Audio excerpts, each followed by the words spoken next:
Hello guys, for today's video ay tuturo ko kung paano i-delete ang Lazada account. So sa may mga Lazada account dyan na gusto na nilang i-delete ang kanilang account sa Lazada dahil hindi nyo na ito ginagamit, para sa iyo itong video. Pero bago yan, kailangan i-clear nyo muna ang iyong account. Dapat nalinis nyo na, wala ka na nakapending na mga orders, wala nang laman yung Lazada wallet mo, zero balance na, dapat malinis na lahat, cleared na lahat para dire-diretso na tayo, okay? Una, i-open mo ang iyong Lazada app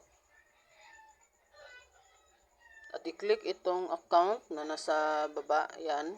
I-click mo. Dito naman, i-click mo itong nasa itaas, itong settings. Tapos dito, itong account security.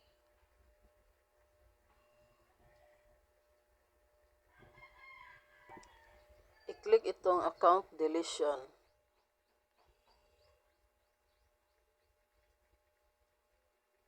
I-click itong mobile verification.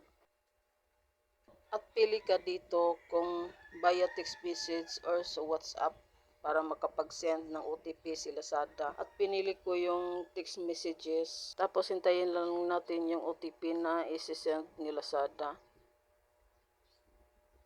Ayan, at i-click itong verify code.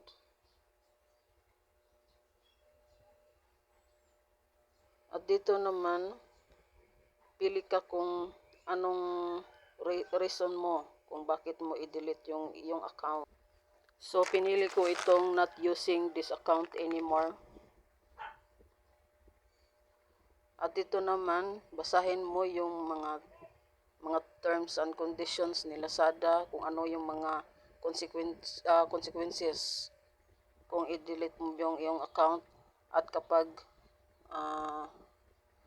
nakapag-decide ka na, i-click mo itong box na nasa gilid at click confirm.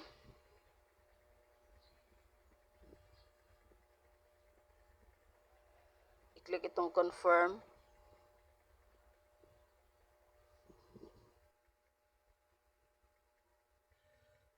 So, ganun lang kadali kung paano mag-delete ng account natin sa Lazada.